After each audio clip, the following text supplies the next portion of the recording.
Tad mēs esam pārliecināti, kuru vārdsargu mēs gribam pret Vāciju. Sveicināti! Jā, Kībī! Kas jūs slimi esat? Bingo! Nu, pietrūka hokejs! Go, Leafs, go! Tā labi! Jūs nopietni! Latvijas izlase uzvar 2-0 par Kazahstānu. Šoreiz tāds nedaudz īsāks video, tāpēc, ka rīt, tad, kad jūs jau skatīsieties, tad šodien mūs gaida spēle pret Vāciju, kas ir ļoti svarīga, un šajā spēlē mēs redzējām tikai 2 vārtus. Notikumu bija pietiekami daudz, bet mēs redzējām tikai 2 vārtus, tāpēc parunāsim par tiem. Un, protams, visu spēli kopumā. Pirmajā periodā mēs redzējām aktīvu spēli no Latvijas izlases. Labs sākums, labi uzbrukuma viļņi, bet jau pirmajā periodā mūs pieviļ disciplīna. 3 noraidījumi, Gudļevskim nākas glābt, viens no šiem te glābieniem pavisam iespaidīgs. Un tie noraidījumi arī diezgan muļķīgi, jo īpaši Mamčits noraidījums, tas lidinājums pāri stiklam. No tā, protams, vajadzēja izvairīties. Un noteikti ir jābūt disciplinētiem pret Vāciju.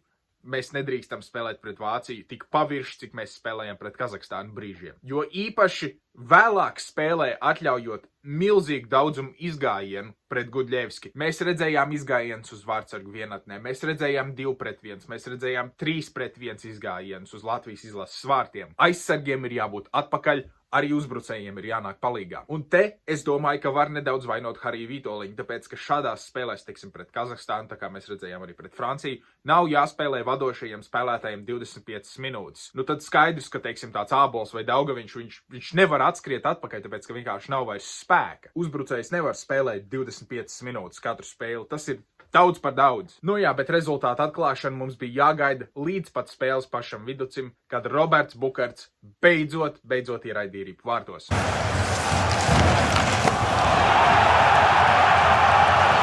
Oskars Batņa sūta piespēli vai jebko vienkārši ripu uz vārtu priekšu. Sazina, kas var notikt vārtu priekšā. Tas ir tas, ko mēs jau esam vēlējušies redzēt visu pasaules čempionātu gaitā, ka rips vienkārši ir jāsūt uz vārtu priekšu, un kāds jau vārtu priekšā tad arī izdarīs to darbiņu. Un Roberts Bukarts to arī izdarīja, 1-0, Latvijas izlase ir vadībā. Neilgi pēc tam Haralds Egle.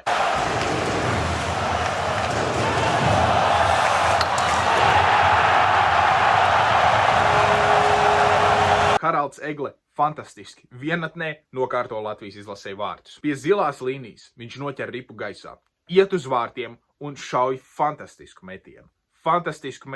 2-0 Latvijas izlase ir vadībā, un tagad rezultāts ir jānotur. Teiksim jau kā ir, nervi tomēr bija. Latvijas izlase nespēlēja tā, kā vajadzētu spēlēt aizsardzībā. Latvijas izlase atļauj pārāk daudz momentu uz saviem vārtiem. Šķita, ka mēs gribam tos trešos vārtus gūt, tā teikt, to spēli vienkārši nolikt maliņā, jau pilnībā izdzēst jebkādas iespējas Kazahstānai atspēlēties. Tā, protams, nekad nenotiek, bet Latvijas izlase pavirši spēlēja aizsardzībā. Tālākajās spēlēs pret Vāciju, pret Slovākiju mēs nevaram pieļaut šādus disciplīnas pārkāpumus. Mēs nevaram vienkārši atļaut izgājienu uz Gudļevski vai Merzļikinu, par to mēs vēl parunāsim, bet mēs nevaram atļaut izgājienu vienatnē pret vārdsargu.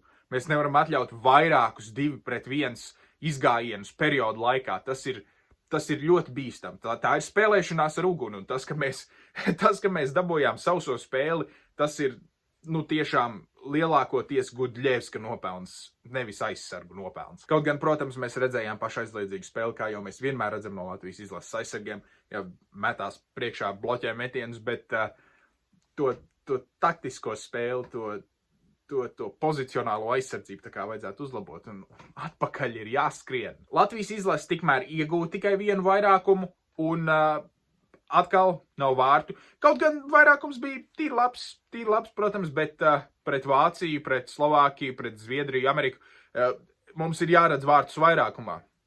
Ir jārealizē savas iespējas. Mazākums un vairākums pagājušo gadu bija Latvijas izlases lielākie ieroči, ir jāuzlabo vairākumu. Tiešām ir jāuzlabo vairākumu. Mēs vēlamies redzēt vārtus. Tas ir vajadzīgs, ja mēs gribam iekļūt ceturtdaļu finālā. Bet runājot vēl par šo te spēli pret Kazahstānu, līdz pat pašām spēles beigām Kristers Gudļevskis lielisks vārtos. Viņš pozicionāli spēlēja labi, viņš bija mierīgs, viņš bija nosvērts. vai mēs varam runāt par to, ka Gudļevskim būtu jāsāk nākamās spēles, vai viņam būtu jāspēlē pret Vāciju, pret Slovākiju, iespējams arī pret Ameriku, pret Zviedriju. Tas būtu tāds ļoti interesants pavērsiens. Skaidrs, ka treneriem ir savs plāns. Es esmu diezgan pārliecināts, ka Gudļevskis nestāvēs rīt vārtos. Es esmu diezgan pārliecināts, ka tie ir Merzlikina vārti pret Vāciju. Ja mēs zaudējam Vācijai un ja Merzlikins ielaiž